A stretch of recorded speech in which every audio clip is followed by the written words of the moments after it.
नमस्कार विद्यार्थी मित्रांनो, शुभदा विद्यालय यूट्यूब चॅनलमध्ये पुन्हा एकदा आपलं मनापासून स्वागत. आज आपण इयत्ता 10वीच्या वर्गाचा इलेक्ट्रिकल टेक्नॉलॉजीचा तास घेणार आहोत आणि या तासाला आपण टेक्निकलची पूर्वपरीक्षेची प्रश्नपत्रिका उत्तरासहित सोडवणार आहोत.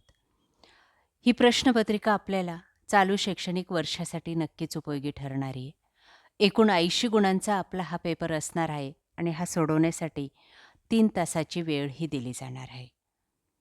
मित्रांनो, यासारख्या इतर विषयांच्याही प्रश्नपत्रिका आपल्याला हव्या असतील तर आपल्या चॅनलला सबस्क्राईब करून बेल आयकॉनवर क्लिक करा, म्हणजे नवीन व्हिडिओची नोटिफिकेशन आपल्यापर्यंत सहज पोहोचेल.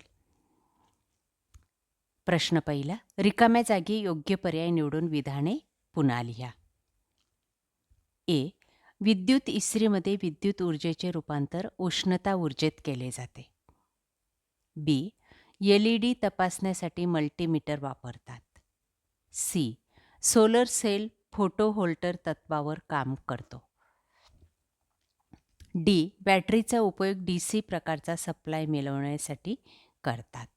आणि ई. मिक्सरमध्ये युनिव्हर्सलचा उपयोग करतात. त्यानंतर बी भाग बघा, योग्य जोड्या जुळवा 5 गुणांसाठी. A. Vibrating bell 3. Electromagnet. B. Halogen lamp 5. Regenerative cycle. C. Transformer. A. Mutual induction. D. Two way switch 2. जिना वायरिंग. ई. Hot plate 4. पदार्थ गरम करण्यासाठी. त्यानंतर सी बघा, खालील विधाने चुकी बरोबर ते लिहा 5 गुणांसाठी. ए. गिझरचे इनर कंटेनर हे ॲल्युमिनियमपासून बनवतात. चूक. बी. विद्युत बेलमध्ये आर्मेचर हा सॉफ्ट आयर्नपासून बनवलेला असतो. बरोबर. सी. ट्रान्सफॉर्मरच्या प्रायमरी वायडिंगमधून लोडला सप्लाय जोडला जातो. चूक. डी. इलेक्ट्रॉनिक उपकरणांना DC सप्लायची आवश्यकता असते. बरोबर. ई. कन्सिल्ड पद्धतीने केलेले वायरिंग भिंतीच्या आतून केलेले असते. बरोबर. 5 गुणांसाठी. डी भाग एका वाक्यात उत्तरे लिहा. ए. सोलर सेल कोणत्या मटेरियलपासून बनवतात? सिलिकॉन. बी. बॅटरीतील ॲसिड स्पेसिफिक ग्रॅव्हिटी कशाच्या सहाय्याने तपासतात? हायड्रोमीटर. सी. रेक्टिफायरचे 2 प्रकार, हाफ वेव्ह आणि फुल वेव्ह. डी. AC मोटरचे सप्लायवरून पडणारे 2 प्रकार, सिंगल फेज आणि 3 फेज. ई. इंडक्शन कुकरमधील युजर इंटरफेसचे कार्य, वापरकर्त्याला कुकरचं तापमान समजतं, वेळ आणि मोड सेट करण्याची सुविधा मिळते. त्यानंतर प्रश्न दुसरा, थोडक्यात उत्तरे लिहा. कोणतेही 4 12 गुणांसाठी. पहिलं, विद्युत गिझरमधील पाणी पुरेसे गरम होत नाही याबाबतची 3 कारणं. पहिलं कारण आहे थर्मोस्टंट खराबी, दुसरं एलिमेंट निकामी होणे आणि तिसरं पापडी जमा होणे. दुसरं, बझरची कार्यपद्धती. हा इलेक्ट्रोमेंट आहे, चालू बंद होऊन बच असा आवाज यामध्ये येतो. 3. CFLचे कोणतेही 3 फायदे. 1. ऊर्जा कार्यक्षमता. 2. दीर्घ आयुष्य आणि 3. कमी उष्णता उत्सर्जन. त्यानंतर चौथं, ट्रान्सफॉर्मरचे कोणतेही 3 फायदे. 1. व्होल्टेज बदल. 2. पॉवर ट्रान्समिशन आणि 3. विद्युत अलगीकरण. त्यानंतर 5वं, फिल्टर सर्किट म्हणजे काय? कोणत्याही 2 फिल्टरची नावे लिहा. लो पास फिल्टर आणि हाय पास फिल्टर. 6वा प्रश्न, पुढील विद्युत सांकेतिक चिन्हे काढा. Plug, ceiling fan, AC voltmeter. त्यानंतर 7वं, आज्ञावली पूर्ण करा. सप्लिमेंट दिली जाईल तुम्हाला, त्याच्यावर हा प्रश्न सोडवायचा असेल. त्यानंतर प्रश्न तिसरा, थोडक्यात उत्तरे लिहा. 12 गुणांचा प्रश्न आहे. पहिलं, कोअर टाईप व शेल टाईप ट्रान्सफॉर्मरमधील फरक स्पष्ट करा. या प्रश्नाचं उत्तर पाहण्यासाठी आपल्या चॅनलचे प्रश्नसंच जे काही आहे इलेक्ट्रिकल टेक्नॉलॉजीची प्लेलिस्ट पहा.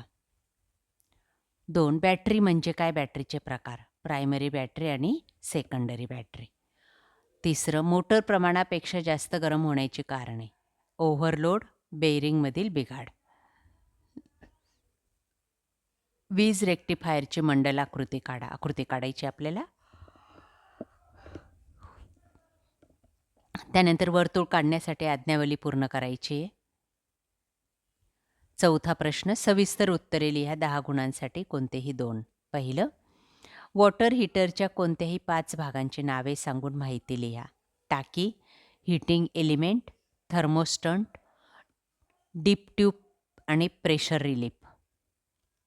त्यानंतर दुसरं, एका स्विचने एक सॉकेट नियंत्रित करण्यासाठीची मंडलाकृती काढा. तिसरं, आकृत्या काढायच्या आहे बॅटन होल्डर आणि 2 पिन प्लग. आपण ज्या काही नोट्स दिलेल्या आहेत इलेक्ट्रिकल टेक्नॉलॉजीच्या, त्याच्यामध्ये तुम्हाला या सर्व प्रश्नांची उत्तरं मिळतील. एवढंच नाही तर बोर्डाच्या परीक्षेला येणारे जेवढे काही प्रश्न आहेत त्यांचीसुद्धा उत्तरं तुम्हाला त्या ठिकाणी आरामात मिळणार आहेत. म्हणून मित्रांनो, डिस्क्रिप्शन बॉक्समध्ये दिलेली प्लेलिस्ट अवश्य पहा. त्याच्यातल्या सर्व प्रश्नांची उत्तरं लिहून ठेवा, नाहीतर पाठांतर करा. म्हणजे आपल्याला या पेपरमध्ये कुठलीही अडचण येणार नाही. 5वा प्रश्न, सविस्तर उत्तरे लिहा. 1. सोलर सेलची रचना आणि कार्य लिहा. सोलर सेल हा सिलिकॉनपासून बनवलेला असतो, ज्यामुळे विद्युत प्रवाह तयार होत असतो. दुसरं, कॉन्ड्यूट वायरिंग पद्धतीची माहिती लिहून 2 फायदे आणि तोटे लिहा. उत्कृष्ट संरक्षण आणि तोटा आहे महाग आहे. तिसरं, हॉट प्लेटची माहिती आणि भागांची नावं. Heating element, body casing, thermostat, indicator आणि पॉवर कॉर्ड. 6वा प्रश्न, एक उपप्रश्न आपल्याला या ठिकाणी सोडवायचा आहे 10 गुणांसाठी. बघा, हे 2 प्रश्न दिलेले आहेत, त्यांच्या दोघांच्या आकृत्यासुद्धा दिलेल्या आहेत. तुम्हाला त्या आकृत्यांच्या सहाय्याने एक प्रश्न कंप्लीट करायचा आहे. मित्रांनो, ही पूर्वपरीक्षेची जरी प्रश्नपत्रिका असली तरीसुद्धा अशीच प्रश्नपत्रिका आपल्याला बोर्डासाठी सुद्धा येत असते. म्हणून यातल्या सर्व प्रश्नांची उत्तरं व्यवस्थित तयार करून ठेवा. थँक्यू. अशा प्रकारे विद्यार्थी मित्रांनो, आज आपण इयत्ता 10वीचे इलेक्ट्रिकल टेक्नॉलॉजीचे बोर्ड क्वेश्चन पेपर मागील वर्षाचे या ठिकाणी पूर्वपरीक्षेची प्रश्नपत्रिका म्हणून आपण सोडवलेली आहे. आपल्यालाही हा व्हिडिओ नक्कीच उपयोगी ठरणार आहे. यासारखे नवनवीन व्हिडिओ पाहण्यासाठी आपल्या चॅनलला सबस्क्राईब करून बेल आयकॉनवर क्लिक करा. थँक्यू.